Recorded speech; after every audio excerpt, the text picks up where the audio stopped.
आठ दिन हो गया, अभी तक प्रशासन का हाथ खाली है। इस पे आप किस तरीके से देखते? यहाँ के जो बड़े बड़े लोग हैं, हम नाम नहीं लेना चाहेंगे, लेकिन जो भी यहाँ के लोग बड़े बड़े लोग हैं उनका संलिप्तता है। वो लोग इसको दबाने की प्रयास कर रहे हैं। अगर वो लोग चाहते हैं कि कोई बहुत बड़ा हुजूम यहाँ के कलेक्ट्रेट में ना बैठे, आवाज ना उठाए, तो वो लोग इसको जल्दी से जल्दी उजागर करे, जल्दी अपराधियों का गिरफ्तारी करे। और आज यहाँ आने पर ये पता चला कि यहाँ के मुखिया सरपंच अभी तक दरवाजा नहीं मिले हैं, पीड़िता के माता पिता और परिजन से नहीं मिले। लड़की की माता की हालत खराब है, लड़की की बहन की हालत खराब है। वो लोग आखिर क्यों चुप बैठे हैं, क्यों चुप्पी साधे हुए हैं? यहाँ के स्थानीय विधायक कहाँ हैं, जिन्होंने इनका अभी लड़की के पिता से बात हुई, वो जो स्थानीय यहाँ के विधायक है वो अभी तक लड़की के पिता से नहीं मिले, उनके परिजन से नहीं मिले। क्यों?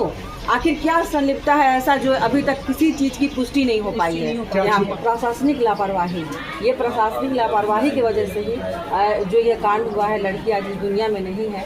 अगर जिस दिन ये लोग आवेदन लेकर गए थे, लड़की जिस दिन लापता हुई थी, अगर पहला थाना जहाँ ये लोग भगवानपुर गए थे वो आवेदन ले लिया रहता, अगर खोजबीन किया तो शायद आज लड़की मिल जाती। लेकिन इस थाने से उस थाने का चक्कर काटने के क्रम में दिन बीता और लड़की के साथ अभी तो पुष्टि नहीं हुई कि उसके साथ रेप हुआ था, गैंग रेप हुआ था, फिर उसके बाद मार के उसको फेंका गया है। वो तो जब तक रिपोर्ट नहीं आएगा तब तक हम आप लोगों को बता नहीं सकते। लेकिन जो भी इस तरह की घटना हुई है, ऐसे दोषियों को सख्त सजा तुरंत मिलनी चाहिए।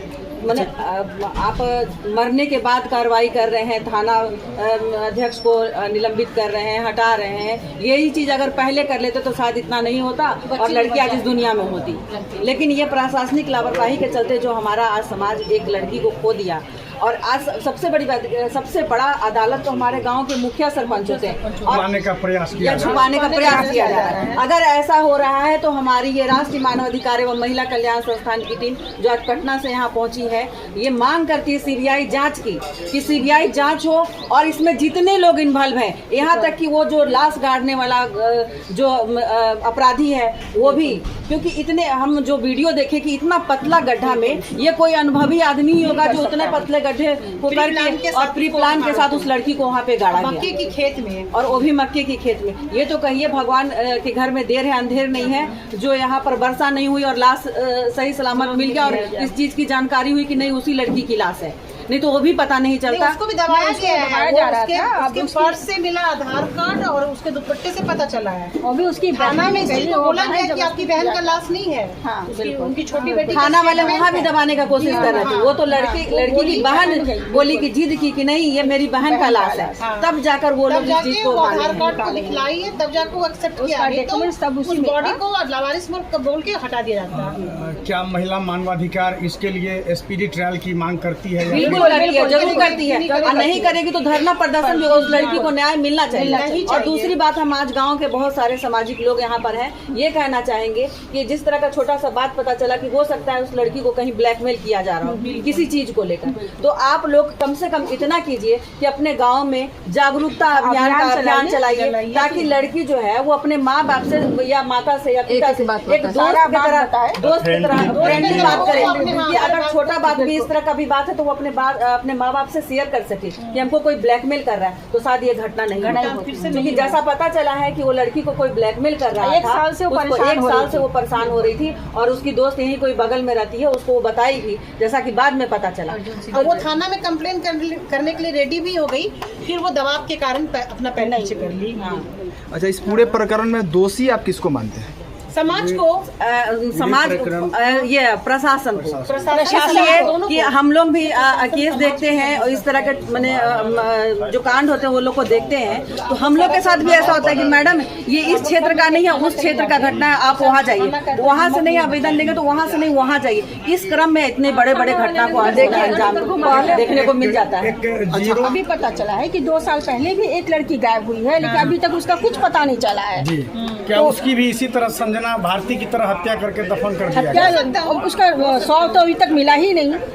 उसका क्या किया गया, नहीं किया गया, अभी तक पुलिस एक्टिव ही नहीं, यहाँ के प्रशासन एक्टिव नहीं है, तो क्या होगा? आज उसके साथ हुआ, कल दूसरे के साथ होगा। इसलिए यहाँ की जनता को कड़ी आवाज उठानी होगी, ताकि आज इसके साथ हुआ, कल आपकी बेटी के साथ नहीं हो। और बच्चों को जागरूक कर, लड़कियों को जागरूक कीजिए। और अब जिसके पे शक है खुलेआम उसके ऊपर उंगली उठाइए ताकि दोबारा ऐसा कांड नहीं करे, उसके अंदर डर पैदा कीजिए। देखिए प्रशासन डर जाता है क्योंकि गांव समाज जब एक होता ना, पूरा गांव का लोग, तो प्रशासन क्या करता है? पूरा गांव का लोग जब एक रहता तो प्रशासन कुछ भी नहीं कर सकता है। मुखिया सरपंच आता यहाँ जाता, पूरा गांव का लोग जब एक हो जाएगा तो प्रशासन कुछ नहीं कर सकता। कहीं न कहीं गलती से प्रशासन की पीड़ित है, परिवार समाज से की मिले है। पूरी घटना जब एक हो जाएगा ना तो प्रशासन को डरना ही है, चीज का डर क्या है, पता करेगा? डरना ही है, उसको करना ही है उजागर। लेकिन गांव का लोग को एक होना चाहिए। समाज को जागरूक होना पड़ेगा। आज संजना भर्ती है ना, आज संजना भर्ती पर हुआ है, कल दूसरे किसी पर होगा, अपना खेलते रहिए। ऐसे अपराधियों को किस तरीके से सजा मिलना चाहिए, क्या सजा मिलना उन लोगों को तो सीधे गोली मार दो, फांसी पे बीच चौराहे पे लटका देनी चाहिए। नहीं सुने कि नहीं, विदेशों अगर में, नहीं हो- मुस्लिम मैंने जो देशों में ये परंपरा है कि जो अगर आंख से गलती करता है, किसी लड़की को बुरी नजर से देखता है, उसकी आंख निकाल दी जाती है। कोई अगर किसी को टच कर देता है, उसका हाथ काट दिया जाता है। वही सजा हमारे यहाँ समाज में होना चाहिए। अगर ये प्रशासन या कानून हमें सुधार नहीं आएगा, क्योंकि निर्भया कांड में भी आप लोग देखे होंगे कि 8 साल तक दामाद बनाकर केस लड़ा गया, अपराधी को बैठा के 8 साल तक दामाद बनाकर केस लड़ा गया। अगर वो इसी तरह से अपराधी का नहीं, अरे मर्डर कर दिए हम जेल में रहेंगे, कोई फर्क नहीं पड़ता है। तो सजा ऐसे अपराधियों को त्वरित होना चाहिए, तुरंत सजा होनी चाहिए, तुरंत फांसी हो, तुरंत। नहीं तो हमारे जैसी महिलाएं हैं वो खुद शस्त्र उठा के निकल जाएगी। अगर आप नहीं, प्रशासन से अगर नहीं हो पाता है तो हम जैसी महिलाओं का हाथ में दे दो, हम लोग खुद फैसला और करेंगे। नहीं तो बच्चियों को पैदा करने से माएँ डरेंगी,